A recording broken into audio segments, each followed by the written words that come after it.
Still life with cat and dog. The dog is late, and Bunny is wearing pajamas made from the same material as handy wipes, which is reason enough for her to wish she were dead. She is expecting this dog to be a beagle dressed in an orange vest, like the day-glow orange vests worn by school crossing guards and suitcase-sniffing beagles at the airport. Expecting the do-gooder dog to be the same breed wearing the identical outfit worn by narco dogs no doubt reveals the limitations of the imagination.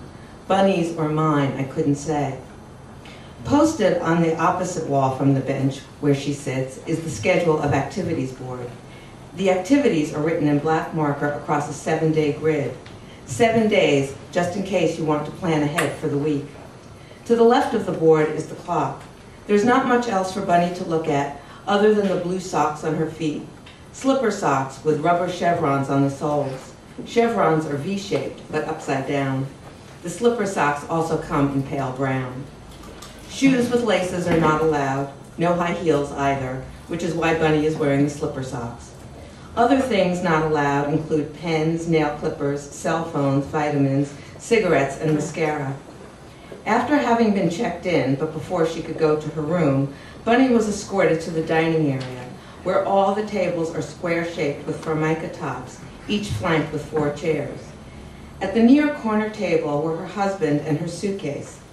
Bunny took a seat, shifting closer to Albie, and then a black woman wearing blue hospital scrubs took a seat and dumped the contents from Bunny's suitcase onto the table. As fast as if she were sorting fruit, item by item, she sorted Bunny's things into 2 piles, what Bunny could keep and what was not allowed. V-neck sweater on the left, hoodie sweatshirt went on the right, as did the yoga-style pants, all brand new because Bunny was told to bring comfortable clothes. Her bathrobe went in the pile with the yoga pants, and for the same reason. What tied around the waist could tie around the neck. I'm sorry, Bunny said. I'm so sorry. Sorry about what? Albie asked, and Bunny said everything. I'm sorry about everything. Jewelry was not allowed. Bunny took off her wedding band and gave it to Albie to take home. Panties, bras, and socks were keepers, but tights were not, and Bunny could not have her spiral-bound notebook either. Again, she said, I'm sorry, I'm so sorry. No to nail polish and all cosmetics except chapstick. The woman whose job this was to take away Bunny's clothing, her pens, her eyeshadow, never once looked up, never once looked at her face, never once looked in her eyes, but she did take away Bunny's shoes. Now, 6 days later, waiting for the dog, the seconds ticking by as if time had a stutter, 51, 52, Bunny looks away from the clock because one of the nurses, the tall one, tall and angular, asks, mind if I join you? To sit on the bench, Ella has to fold herself as if her arms and legs were laundry. In contrast to the rest of her, Ella's head is as round as a globe. She puts Bunny in mind of a stick figure from that self-same crayon-on-paper picture that most all children draw, the 3 stick figures, a tree, and a house styled from a square wearing a triangle as if it were a hat. From the upper right-hand corner, the giant yellow sun warms this world. It's a developmental thing, I guess, that most all children draw the same crap picture. All children except the fucked up ones. With them you get a different picture.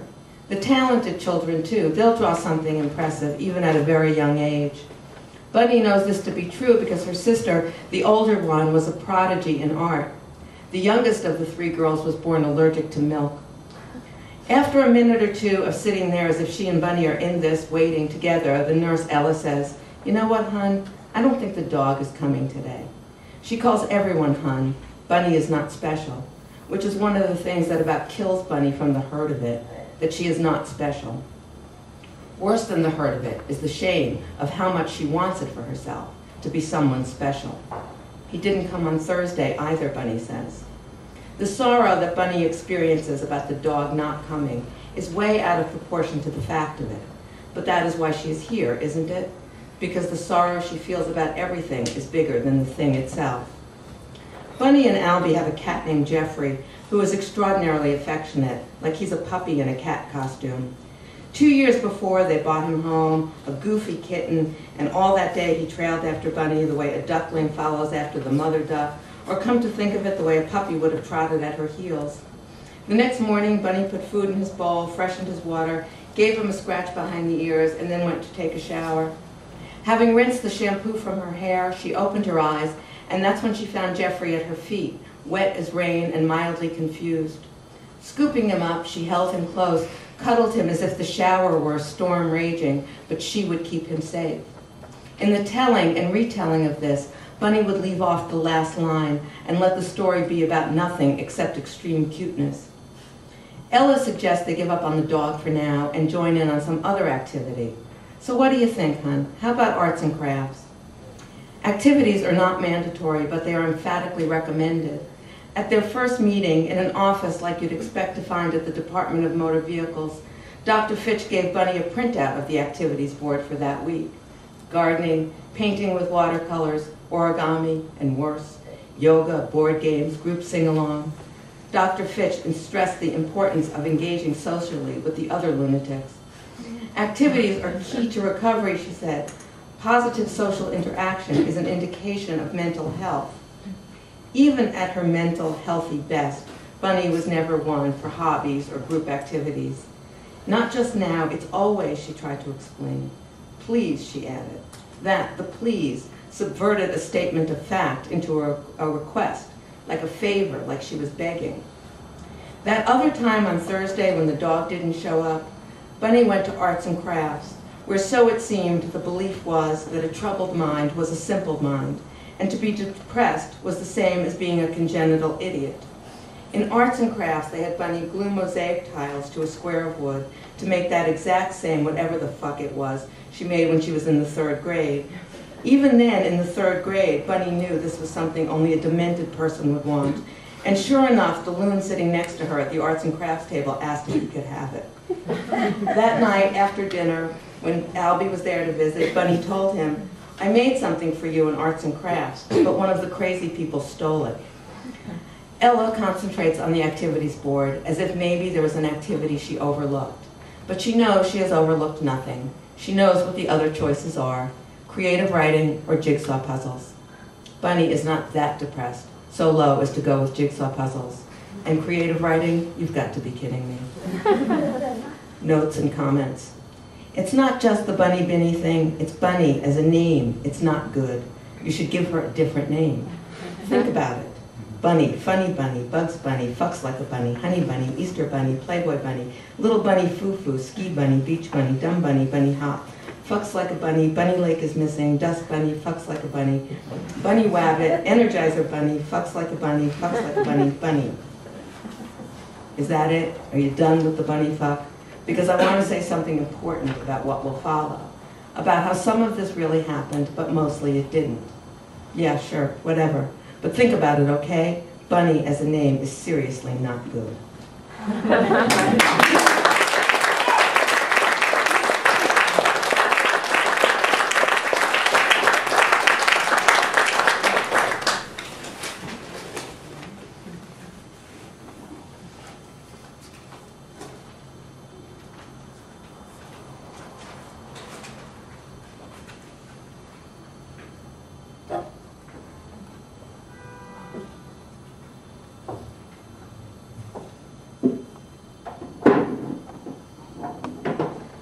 I'm not used to dealing with this. This is my first day, so that's why I'm a little awkward with it.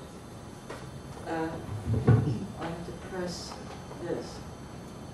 Now can you hear me? Is it on? Well, hello. Thank you all for coming. I'm going to read from a new novel. It's called Two-Part Inventions. I picked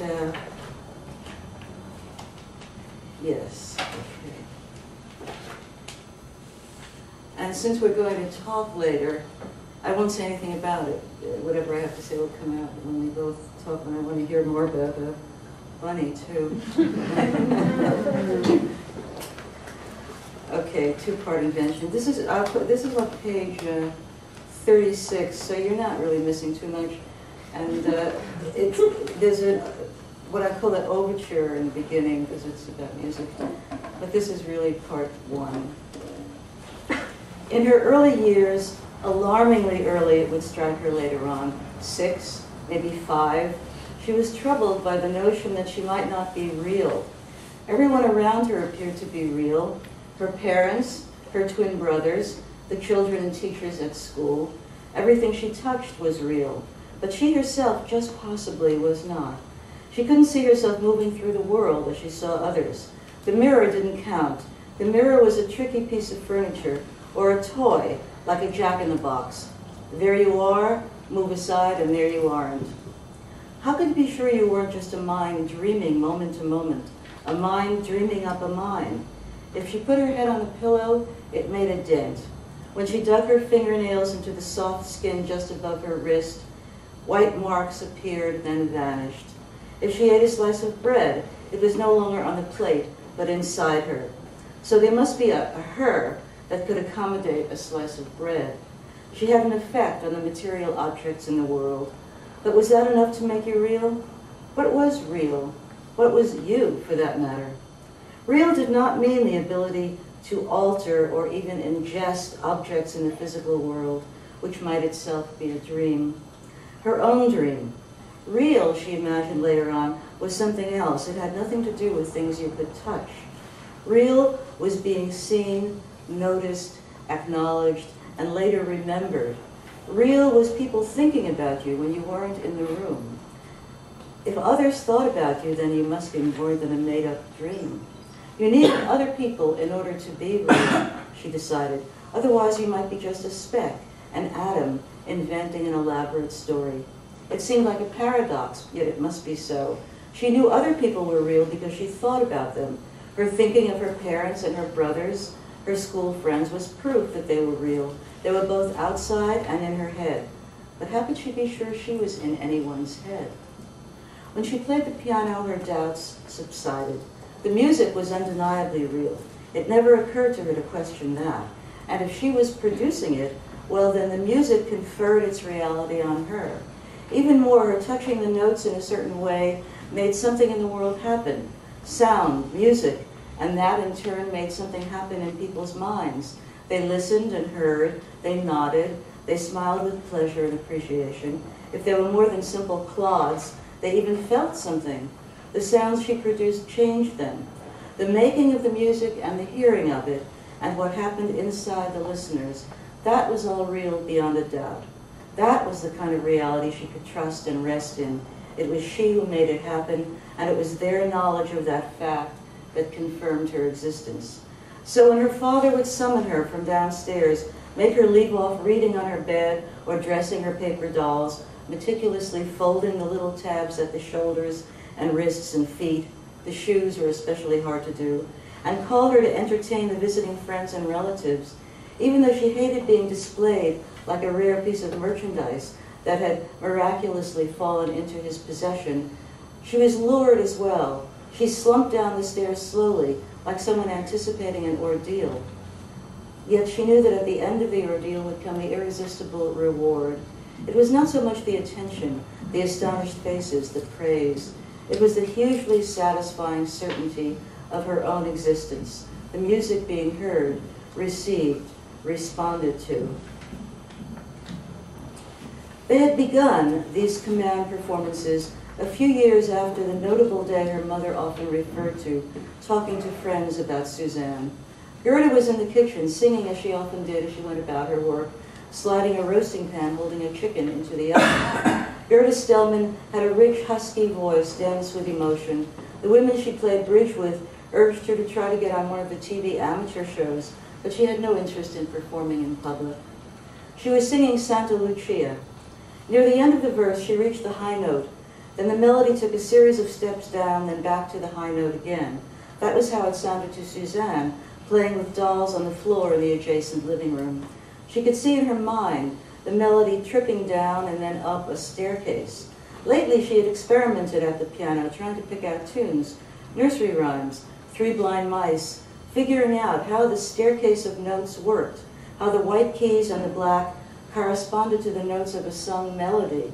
But she did it mostly when Gerda was out on errands, leaving her with her older twin brothers. As she listened to Gerda sing, Suzanne went to the piano and found the note that was the top step, and then moved the index finger of her right hand down the keyboard, making the notes imitate the song's journey along the flight of stairs. Her mother stopped singing and came into the living room, wiping her hands on a dish towel. Gerda was a plump, fair-haired woman, colorful, Suzanne thought, with her pink cheeks and green eyes and not quite orange gold hair. There was something doll-like about her, the creamy porcelain skin, the rounded cheeks, the wide-open eyes always looking surprised or anticipating surprise, something like the dolls Suzanne dressed with care. Suzanne was nothing like her. She could see in the mirror. It might not be trusted for reality, but about appearances it did not lie. That she resembled her father, tall and olive-skinned with black hair, the bangs reaching down to her eyes like a curtain. "What are you doing, sweetheart?" Gerda asked. "Playing the song. Let me hear it again." "I don't remember it exactly. Sing it." The melody lasted long, with much climbing and descending, but Suzanne listened intently and made it stay in her head the whole way through. Reproducing it was easy. The hard part was keeping it all in her head, like a story with many turns of the plot. She couldn't understand why her mother got so excited. Gerda dropped her towel, hugged and kissed her and fussed over her. Then she asked her to play other tunes, simple ones. "Row, row, row your boat," Frere Jacques. All perfect. The ear of a musical genius, Gerda couldn't stop exclaiming. How could she not have known till now? True, Suzanne could carry a tune remarkably for a 4-year-old, but everyone in Gerda's family could sing. This, though, Suzanne at the piano, this was special. After supper, Gerda made Suzanne play for her father and brothers, who seated themselves patiently in the living room, indulgently, then listening in growing wonder. Tune after tune, with one finger. Mary Had a Little Lamb, the Itsy Bitsy Spider, Twinkle, Twinkle, Little Star. In the midst of Twinkle, Twinkle, Little Star, there came a whistle from the kitchen, ascending to a screech. Suzanne stopped. It was an adversarial music, ugly and unremitting. "Gerda, the teapot," Joseph said. "Oh, I forgot all about it." She'd been sitting entranced. She rushed into the kitchen and the noise stopped. "Well, how about that?" Joseph Stelman said at last. "How about that? Come here and let me look at you," he commanded Suzanne, and she obeyed. He placed his hands on her shoulders and scrutinized her, as if he could locate on her face some physical source of the music. Then he hugged her roughly. "That was very good. That was really something special." Thank you.